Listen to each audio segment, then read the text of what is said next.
Okay. So we're in sunny North Idaho on an extremely hot day. You can see that Ted's got on his bird watching hat and sunglasses, and I got on my bohemian hat and sunglasses. Anyhow, it's bright, and we haven't been up for a while, so we're going to try to do something going forward from where we finished the season. So basically, what we're saying to you guys out there is, what are you doing? Hopefully you're watching us, but what are you doing in order to prepare yourself for the upcoming season? So when we finish the season, when Ted and I finish, we finish on whatever note we're at and whatever we're doing, and then we try to build a plan going from there to the next season. So I'll just let Ted take this, because this is kind of Ted's thing, and I'll do a separate one myself later. But basically it is, what are you doing? So you finished the season, and you were happy about it, and the season, to some extent. The season, yeah, the season was, it was a good season, fun. There were some days could have been better. At the end of the season, this is 65 rides plus. I lost track. Probably way more than that, but anyhow. But I was tired. And I was kind of sore, and that was sort of a surprise because I thought I was in really good condition. And a couple of the things that bother me are, I have a leg that's it's never going to get fixed anymore, and a couple of ankles that were just weak, that I didn't notice, and I guess I pushed them a little harder. And I'm getting older. So I looked up a bunch of exercises that I could probably do to strengthen the ankle. Not necessarily directly related to a snowboard move, but to use of the ankle. Use of the ankle is what I'm going to do with the muscle in there. And there was a couple of exercises I found that I never had done, and were good for, So can you tell everybody what you've been doing with the ankles for all these seasons prior? Okay, so...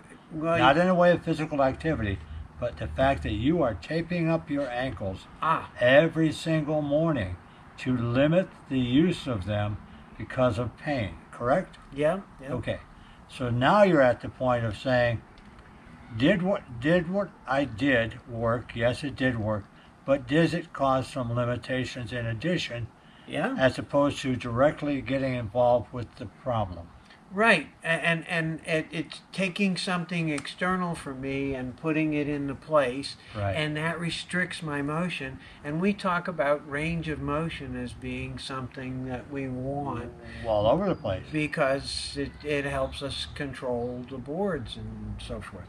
So this is going back to my body, and instead of taking an external thing and saying, oh, okay, I'll go and wrap this again, or I'll wrap that, or I'll get the...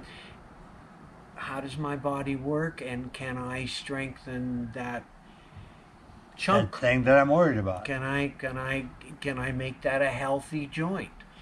And so far it's working. So far I'm getting a very good feedback on it, and I'm looking forward to the season. And that happens like about a month off from snow. I start to get real antsy because I've been working on these pieces, and it's just like, oh, I want to see if I've done the right thing. I want to see if I've kept this in, and can I just take it out on the slope and, touch it? Or will I have to come out and continue to kind of baby it, because I am getting older. Or or just really wary about it the whole time. So Ted has worked on two areas. One would be movement of the joint, and the second area would be strengthening of the joint. So he's going to show you a couple of different things that he does to enhance that.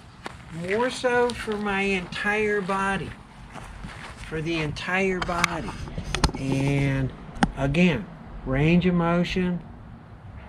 I'm looking for straight up and straight down, because I'm going to use them a lot. I'm going forward and back. So in that, I hope everybody can see that what Ted is moving is through the ankles, through the knees, and through the hips. Okay. So those are the 3 joints that are controlling that range of motion that he's showing you guys there. Now. And I'm going to move to the side while Ted just talks. Okay. I'm going to need the whole body. So regardless of how well I've done, I'm sooner or later going to sit down on the snow. And I got to get back up. And I'm getting older. So the first thing we're going to do is do some stretching. And I'm supporting my back to do the stretch. So it's real important not to be bending. Just do the stretch and keep the back supported. Okay, and I want to get a psoas stretch, so I'm going to do some here. If I have a dumbbell, I can counter this and stretch in this part of my lower back. And then I'm going to lift up my head a little bit to work here. The abdominals a little and the oblique. Okay. Now, when I've done that with both legs, and I'm not going to do both of them now, but I will do this. And again, I'm supported with my lower back, and I'll just roll to feel that. And whatever I can do with stretches this way, and pulling them in, because that's also a stretch. And then I'm going to come up to sitting. I can sit this way and tuck one leg in, and now just turn my upper body. And again, this is range of motion. And now to stretch back here in the butt cheeks. Kind of lean towards me a little bit. Yep. And collapse that. Now, when I'm collapsing this, I don't want to be a lot of push and a lot of pull in my arms, but the extent of these will get that stretch. And if I can do it, I would do it straight forward. I would do it over here. I'd do it over this leg. I do it in this direction. And all of those are working my core, twisting it, range of motion, and strengthening it. And note where I'm pushing from. You know, am I trying to do this, or am I keeping myself lifted and holding and keeping this in proportion? All right, now, when you roll around in the snow, and this is again just to get that body motion, if I do this and I come up and I reach over here and I just slowly collapse, roll across my back, and then when I'm gonna get up, support underneath my head, so that when my head starts up, then I start to push off of my hands. But don't just try to push off of your hands outside of a levered position. So we go here, sink into this, go back in the other direction, roll across the back, support the head, start the head up, now get the hands underneath, and now walk it up. Okay, so I'm using the core, I'm twisting, but I'm also not just trying to lift my entire body up and have my arms not helping. Okay. Or I'm getting in the way. All right? So it goes without saying that that range of motion was in many different multitudes of direction. Absolutely. So there you go. All right. Another thing. So wrapping it up, because it's extremely hot out here and the battery temperature is kind of dying down. As we said, Ted went through a range of things that he's doing, whatever.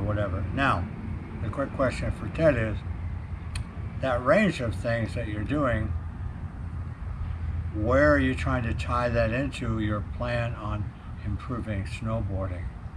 To a specific improvement pattern as opposed to all over? The pattern is considered while I'm doing it, but what I'm doing is I am tuning up the engine. Okay. For what outcome are you doing this for the board? What is the outcome for your board going into this coming season? Because you have to have a plan. What you're doing this and you are following a routine, that plan is going to help you do what? And where are you going to start the season doing?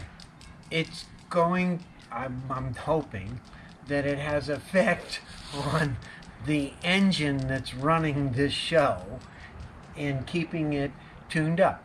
I'm going over the spark plugs. I'm going over the carburetor. Got all that, but these people out here, yeah, these people out here who are starting out, if I said, okay, let's start with range of motion, I would say I'm going to want you to use vertical, up and down, yeah, to the best you can. yeah. What is that going to help the board do? Why am I doing that? You're going to be using your legs when you go snowboarding. You're going to have to. But I'm doing it because it's going to help me transfer weight, yes, up and down or across through vertical or sideways movement, through those joints that you're working on. And that's right. And you're going to strengthen each one of those joints. Okay, and the joint that you are most concerned with, even though you're doing them all, is actually your ankle joints. For you. For me, yes. For you, okay? So that's what I'm getting to for people here. Because Ted's plan was all encompassing, it's a lot of stuff, but his actual target area is what was happening down here, right there, to change those motions, which will also change his range of motion. It will also change his feet dynamics of tipping the board and moving across it through the ankle area. It will also change his ability to flex or unflex the ankles at a different point in time, which sets up a higher edge angle here and there, etc. So there are multitudes of pieces that tie into a plan to fix, and then there's a game that you'll run in that, hopefully, if you stay with us, that will help you move from one spot to another, to another, to another, because motion, without it, you're not going to improve your snowboarding. Right. I don't care who you are. I don't care what you do. I don't care who you watch. I don't care what chuckles you get on these other channels or whatever. If you don't know what you do when you do it, you are not going to improve.